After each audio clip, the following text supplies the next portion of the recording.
नमस्कार दोस्तों, आप सभी का साइन पे में स्वागत है। ये वीडियो आने वाली है रियर ब्रेक स्विच को चेंज करने के ऊपर। मैं ये video Pulsar 150 UG2 old model पे बना रहा हूँ, लेकिन आपके पास में चाहे किसी भी ब्रांड की मोटरसाइकिल हो, रियर ब्रेक स्विच को चेंज करने का प्रोसेस सभी के लिए बिल्कुल सेम रहेगा। जब आप अपनी मोटरसाइकिल के रियर ब्रेक पैडल को दबाते हैं और उस टाइम पे आपकी मोटरसाइकिल की जो ब्रेक लाइट है वो नहीं जलती है और सब कुछ चेक करने के बाद आपको ये पता चलता है कि जो प्रॉब्लम है वो यहाँ पर इस ब्रेक स्विच के पास में ही है। तो यहाँ पे जो मेनली दो तरह की प्रॉब्लम होती है। पहला, ये जो स्विच है यही खराब होता है, जो कि बहुत रेयर केसेस में देखा जाता है और इसे जो हम रिपेयर भी कर सकते हैं। और दूसरी जो प्रॉब्लम जो कि सबसे ज़्यादा कॉमनली देखी जाती है हर एक मोटरसाइकिल में, वो है यहाँ पर एक स्प्रिंग लगा रहता है और ये स्प्रिंग जो है यहाँ पर मोस्ट केसेस में जो टूट जाता है। अगर आपकी मोटरसाइकिल में जो ये स्प्रिंग है, ये देखिए, ये यहाँ पे लगा रहता है और ये जाके डायरेक्ट हमारे जो ब्रेक पैडल है उसके साथ में अटैच होता है। अगर ये स्प्रिंग टूट जाता है तो आप जस्ट इसे स्प्रिंग को जो बाजार से ला के जो इसमें लगा सकते हैं, जो कि 5 या 10 रुपये में आपको बाजार में मिल जाएगा। लेकिन मैं आपको अभी बता देना चाहता हूँ कि बहुत ही कम शॉप्स में आपको जो ये स्प्रिंग मिलता है और वो ज़्यादातर जो इस ब्रेक स्विच के साथ में ही आपको इसे जो सेल करेंगे, क्योंकि ये एक यूनिट के तौर पे बाज़ार में आता है। तो चाहे कोई भी केस हो, आपको चाहे एक स्प्रिंग मिल जाए तो अच्छी बात है, अगर स्प्रिंग नहीं मिलता है तो आपको ये पूरी यूनिट जो चेंज करनी पड़ती है। पूरा जो ब्रेक स्विच है ये चेंज करना पड़ता है और दोनों ही केसेस में आपको इस पुराने ब्रेक स्विच को जो बाहर निकालना ही पड़ता है। सबसे पहले आपको अपनी मोटरसाइकिल के राइट साइड का जो कवर है उसे ओपन कर लेना है। तो ये देखिए, ये रहा हमारा rear brake switch back side पे, जहाँ पे मेरी फिंगर है और इसकी जो पोजीशन है वो सभी मोटरसाइकिल में बिल्कुल सेम जगह पे रहती है। जहाँ पे हमारा ये रियर ब्रेक पैडल रहता है, इसके बिल्कुल ऊपर में आपको ये जो ब्रेक स्विच है ये देखने को मिलता है। तो अभी मैं इस ब्रैकेट को जो ओपन कर लेता हूँ ताकि मुझे आपको ये दिखाने में आसानी रहे कि आपको इस रियर ब्रेक स्विच को जो किस तरह से ओपन करना है और इसकी जगह पे एक न्यू ब्रेक स्विच जो वो किस तरह से लगाना है। लेकिन आपको जो है इस ब्रैकेट को ओपन करने की कोई जरूरत नहीं है, आप सिंपली यहाँ पर भी इसे जो वो ऑपरेट कर सकते हैं और इसे ओपन करके जो है इसकी जगह पे एक न्यू ब्रेक स्विच जो वो इंस्टॉल कर सकते हैं। रियर ब्रेक स्विच को ओपन करना बहुत ही आसान है। अगर आप यहाँ पे देख पा रहे हो, एक नट जैसा आपको दिखेगा, आपको इस नट को होल्ड करना होता है और ऊपर का जो भी ये हिस्सा रहता है ये एक बोल्ट की तरह दिखता है। ये देखिए, ये ओपन हो रहा है, ये देखिए, इसको मैं रोटेट कर रहा हूँ। तो आपको इस नट को जो है वो इसे ही यहाँ पर इस तरह से रोटेट करते जाना है। और मान लीजिए कि अगर ये नट जो बहुत ज़्यादा टाइट है तो ये एक आपको 17 mm का जो स्पैनर है वो लेना है और उसकी मदद से आपको इसे जो वो इस तरह से ओपन कर लेना और ऊपर वाले जो हिस्सा है इसे आप एक प्लायर की मदद से भी होल्ड कर सकते हैं। तो आपको सिंपली यहाँ पर इस नट को जो है इस तरह से इसे ही घुमाना है और ये ओपन हो जाएगा। इसका यूज़ यहाँ पे इस स्प्रिंग को एडजस्ट करने के लिए भी यूज़ किया जाता है और साथ ही में इसे ओपन करने के लिए और क्लोज करने के लिए भी किया जाता है। तो ये देखिए, इस नट को आपको घुमाते जाना है और ध्यान रखें कि इसे आपको जो वो क्लॉकवाइज डायरेक्शन में घुमाना है, तभी ये ओपन होगा। और धीरे धीरे आपका जो ये देखिए, जो हमारा यहाँ पर स्विच है ये निकल चुका है। अब हमें इस नट को भी इस यहाँ पे एक ब्रैकेट जैसी बनाई हुई है, इससे निकालना है। तो यहाँ पर अगर आप देख पा रहे हो, यहाँ पे कुछ एक छोटे छोटे से जो लॉक लगे रहते हैं, ये वैसे अंदर की तरफ को दबते हैं, लेकिन अगर ये अंदर की तरफ ना दबे तो आपको क्या करना है कि यहाँ पर लॉक को बिल्कुल इस यहाँ पे एक ग्रूव जैसा बना होगा उसके सामने लाना है और इसे थोड़ा सा ऊपर को उठा देना है। उसके बाद आपको इसे जो है घुमाना है और ये जो लॉक है ये ऊपर जा चुका है और इसे घुमाते घुमाते अगर आप देख रहे हो ये एक दूसरा लॉक आ चुका है, इसे भी आपको हल्का सा ऊपर उठाना है और इसे घुमाने की कोशिश करनी है।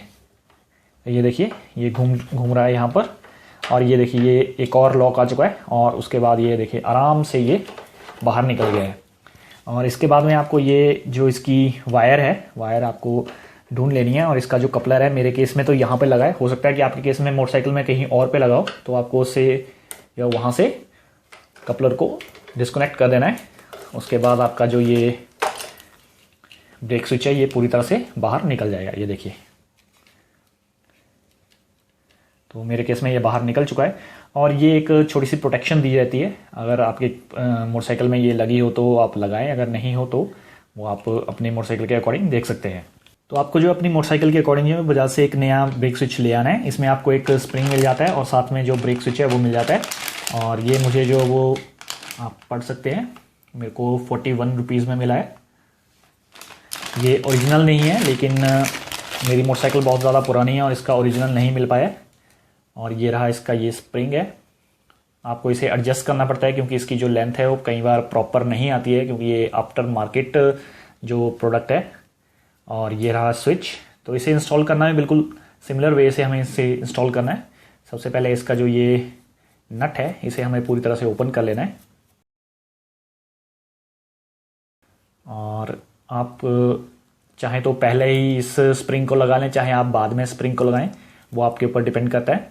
आपको यहाँ पर एक होल जैसा बना होगा, इस होल में से स्प्रिंग को इस तरह से लगाना है और आप इसे जो वो यहाँ पर एक प्लायर की मदद से जो इसे टाइट कर सकते हैं कुछ इस तरह से, ताकि ये निकले ना।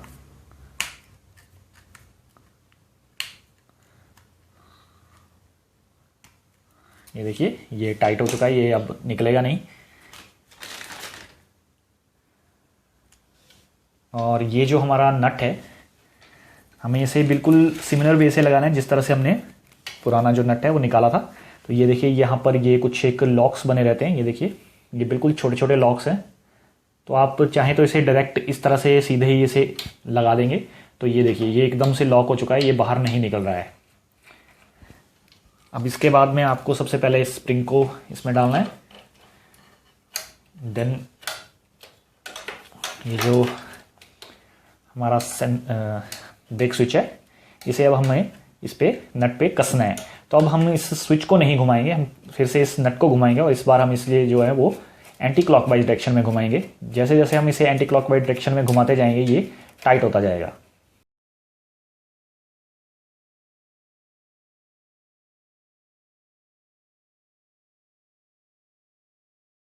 ये देखिए ये पूरी तरह से नीचे तक जा चुका है। इसके बाद आपको करना है ये कि इसका जो हमने ये कपलर निकाला था, ये सॉकेट निकाली थी, अब हमें इसे दोबारा से जिस पोजीशन से होते हुए ये यहाँ तक गया था वही हमें पोजीशन से होते हुए जो वो वही पाथ फॉलो करना है इसका, ताकि ये जो वायर्स है ये कहीं पे अटके ना। ये देखिए, और इस कपलर को जो वो अब हम सॉकेट को जो लगा देंगे। और ऐसा करने के बाद आपको जो वो अपनी मोटरसाइकिल को जो वो ऑन कर लेना है, इसकी की ऑन करनी है और यहाँ पर इस तरह से स्प्रिंग को खींचना है और देखना है कि आपकी जो ब्रेक लाइट है वो जल रही है या नहीं। इस तरह से इसे खींच के देख लेना है, टेस्ट कर लेना है। अब जो बात आती है ये हमारा दूसरा एंड, स्प्रिंग का जो दूसरा एंड है ये कहाँ पे कनेक्ट होता है। तो यहाँ पर हमारी एक ब्रैकेट रहती है, यहाँ पे हमारा ये मैं आपको दिखा देता हूँ।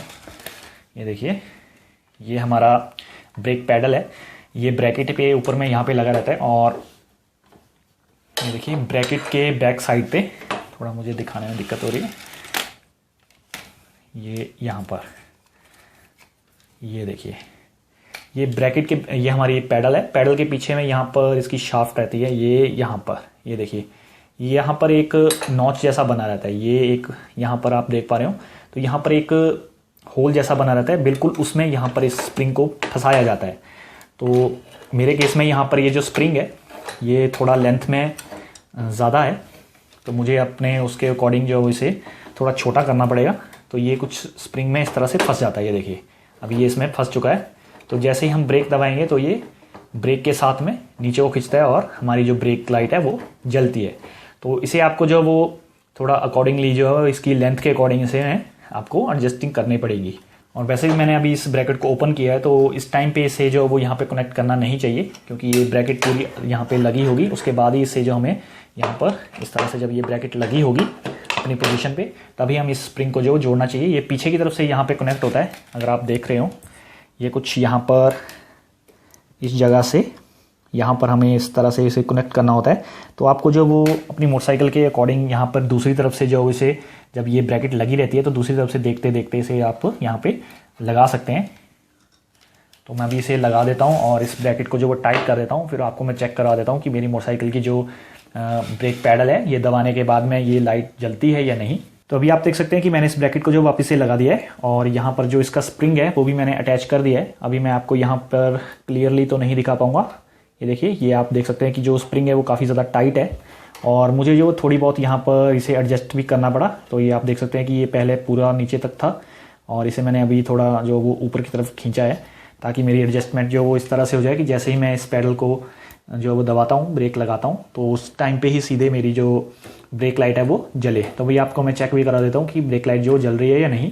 तो ये देखिए कुछ एंगल एडजस्टमेंट करके मैं आपको चेक करवा रहा हूँ कि ये देखिए जैसे ही मैं यहाँ पर ब्रेक पैडल पे पैर रख रहा हूँ ये देखिए, जैसे मैंने ब्रेक दबा रहा हूँ वैसे ही यहाँ पर जो ब्रेक लाइट है वो जल रही है। तो हमारा जो ये न्यू स्विच है ये इंस्टॉल अच्छी तरह से हो चुका है। तो कुछ इस तरह से आप भी अपनी मोटरसाइकिल के रेयर ब्रेक स्विच को जो चेंज कर सकते हैं। अगर आपको ये वीडियो अच्छी लगी तो इसे लाइक करना बिल्कुल मत भूलिएगा और ऐसी ही आगे आने वाली वीडियोस देखने के लिए मेरे चैनल को सब्सक्राइब भी कर लीजिएगा। वीडियो देखने के लिए धन्यवाद।